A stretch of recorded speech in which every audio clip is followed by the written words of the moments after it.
Last time we spoke on the Seera, it was mentioned regarding the difficulties Nabi Sallallahu Alaihi Wasallam experienced on the passing of some of his relatives, such as the passing of Nabi Sallallahu Alaihi Wasallam's uncle, Sayyidina Hamza radiallahu anhu.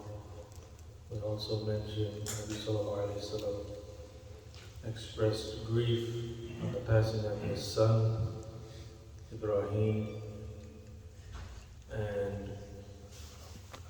there were some narrations regarding how Nabi Sallallahu Alaihi Wasallam expressed grief on the passing of his mother.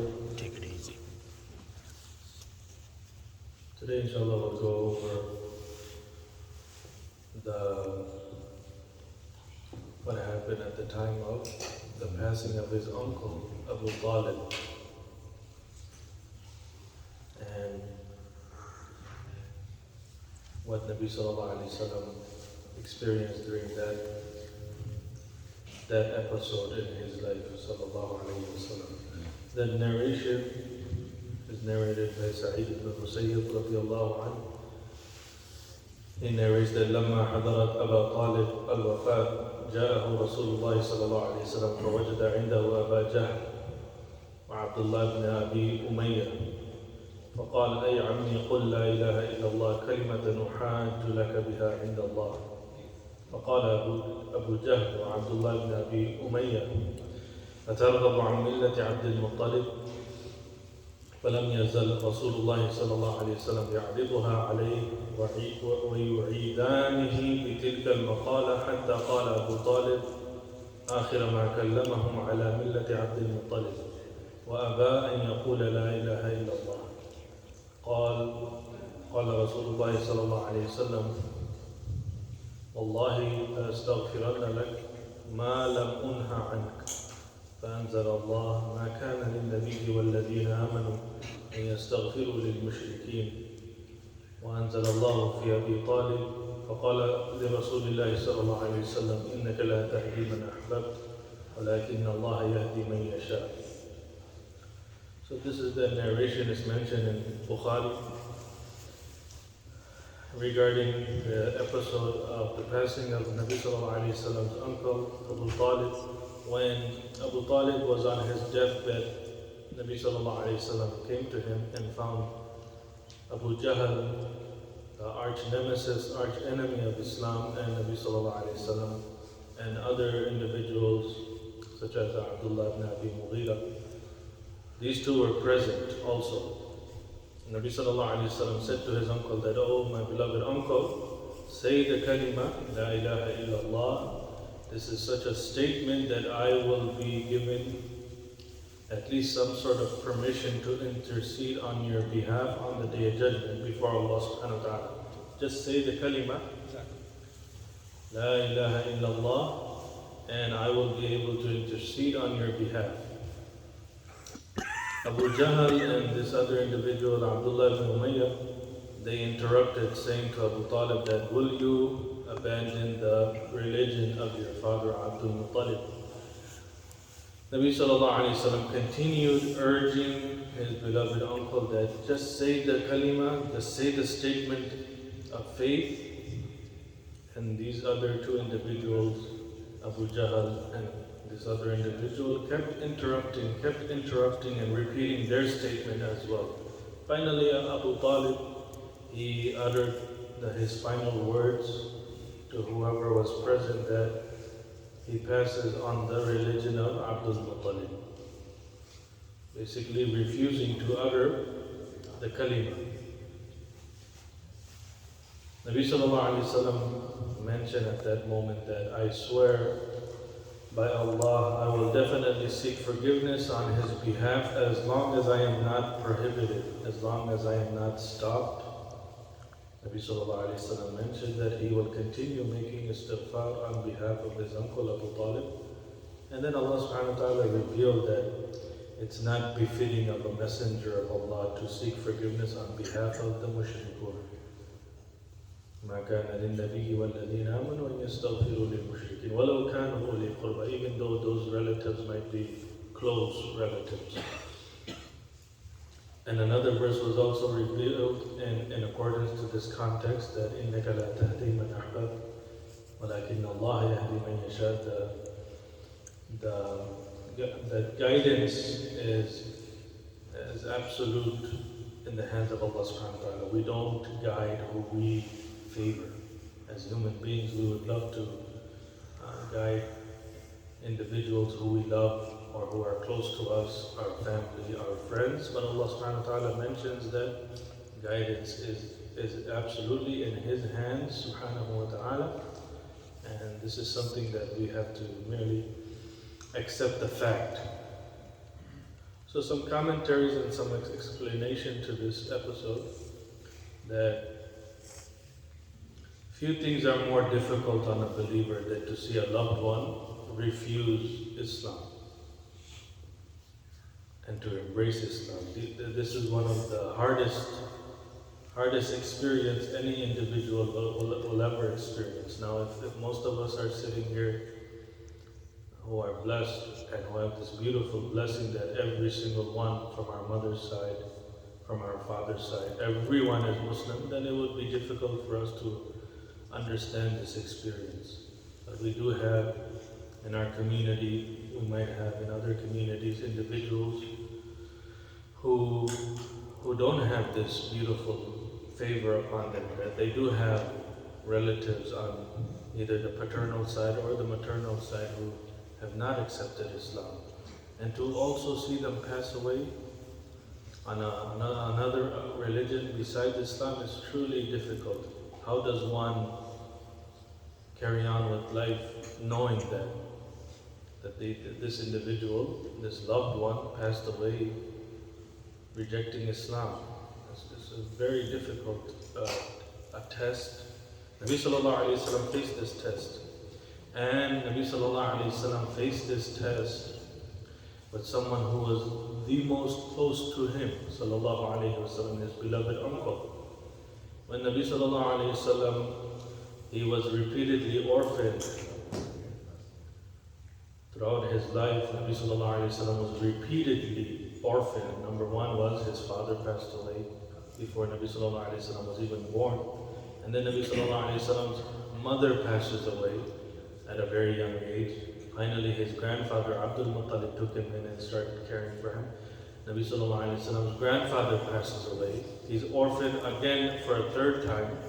And now later in life, in Nabi sallallahu alayhi wa sallam's adulthood, one of the closest individuals, Abu Talib, who basically took him in after being orphaned a third time. Abu Talib took Nabi sallallahu alayhi wa sallam in, raised him sallallahu alayhi wa sallam as his own, and also during the early days of prophethood, at the peak of the persecution from the Quraysh, Abu Talib is the one who protected Nabi sallallahu alayhi wa sallam and defended Nabi sallallahu alayhi wa sallam from the people.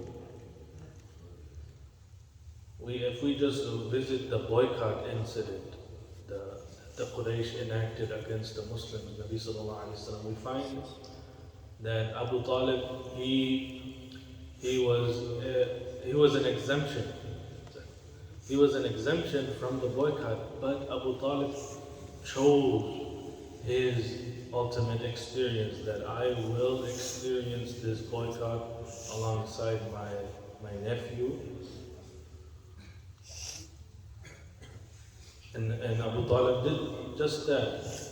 He experienced this boycott alongside Nabi sallallahu alayhi wa sallam. And so considering all of this, all of these favors, all of these experiences, Nabi sallallahu alayhi wa sallam, considering all of this, and we can now at least get a glimpse into the type of love Nabi sallallahu alayhi wa sallam had for his uncle, the type of appreciation Nabi sallallahu alayhi wa sallam had for his uncle, the type of compassion that Nabi sallallahu alayhi wa sallam is showing to his uncle on his uncle's deathbed. So the complete context is present before us.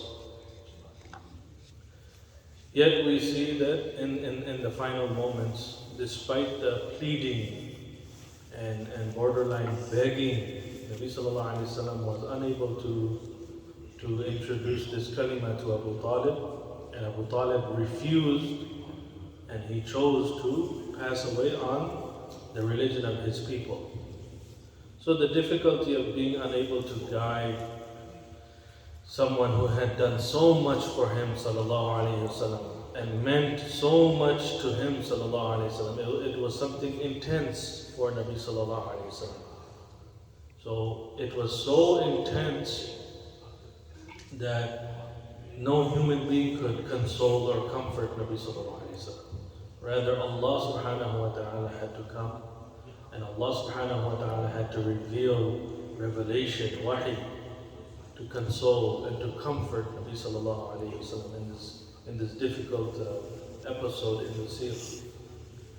So furthermore, we see that Nabi sallallahu alayhi wasallam's desire also, after Abu Talib passed away, Nabi sallallahu alayhi wasallam had a desire and a calling in his heart that he will supplicate, he will make dua on behalf of his uncle. But once again, Allah subhanahu wa ta'ala tested him, and Nabi sallallahu alayhi wasallam, of course, being the best human to have ever walked the earth, Nabi sallallahu alayhi wasallam passed that test, and Nabi sallallahu alayhi wasallam observed patience even upon that as well. And Nabi sallallahu alayhi wasallam submitted to the absolute decree and the commandment of Allah subhanahu wa ta'ala that you will not, and you are not allowed, and you don't have permission to seek forgiveness on behalf of the mushrikun. So this is an episode from the Seera that any of us sitting here who has had any loved one who refused Islam and turned away Islam, they might find some sort of comfort and consolation, knowing that Nabi sallallahu alayhi wasallam also shared in their pain of seeing a loved one pass away on any other religion except for Islam. And again, this gives us a beautiful opportunity also to reflect and contemplate on this very fact that some of us are truly blessed to have been born in a Muslim household. This is something that all of us, without a shadow of doubt, we take for granted. And we don't even consider it. Some people had to have experienced all types of ups and downs in life to finally be introduced to Islam, accept the kalima, recite the kalima, accept it in their heart. And then now that they are Muslim themselves, now their mission starts that how can I introduce this to my family and my loved ones? They might be the only Muslim in their entire generation. Now their mission starts that slowly, it's an uphill battle.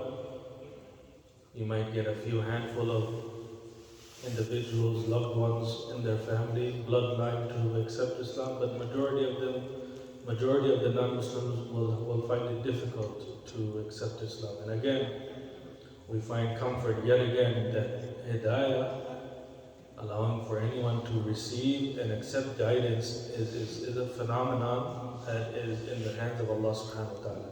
The only job and the only task that we have is that are we conveying the message?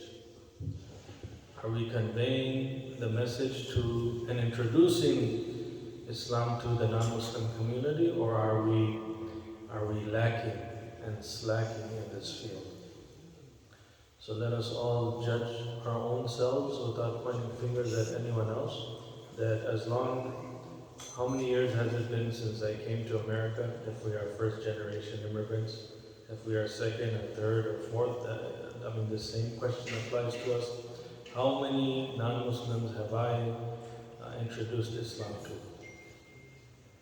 Sometimes we find, for example, the Tablighi brothers, and the Tablighi brothers are visiting Muslim brothers in Muslim households. MashaAllah, the Tablighi brothers are doing at least some sort of an attempt to revive da'wah and tabligh.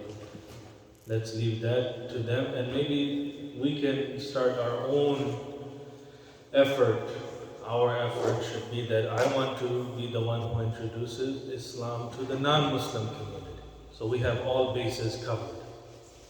This group of Muslims, mashallah, are going to the Muslim households and reminding the Muslim household. Well, what about the rest of us who are on the sidelines? Let us also find some sort of task and let us tackle it in our own way. It's between me and my Allah. I'm not doing it to show anyone. It is my own effort. There's this individual who took it upon himself that, you know what, I'm going to use the billboards on the highways. And I will pay for those billboards from my own pocket. Some short message of Islam. Now you find hundreds and thousands, maybe even millions of cars driving on the freeway. And we know what happens when we see the billboard. It's a quick 5-second da'wah. Now maybe you introduced Islam into someone who was commuting back and forth from work. Or other people, they might have like bumper stickers that Islam is the way. If you want more answers for Islam, there's some sort of number there or a website. So finding our own unique way. And there's so much that we can learn from mass marketing and mass email, and all of these things are at our fingertips. What we have today, the mass media and the communications, what we have today, no one ever had it in the previous generations. But are we using it to our advantage for the hereafter, for building our akhir? Are we using these tools? May Allah subhanahu wa ta'ala give us that opportunity so that we can constantly build our akhirah. And may He subhanahu wa ta'ala use us and our future generation to spread Islam in this side of the world, inshallah.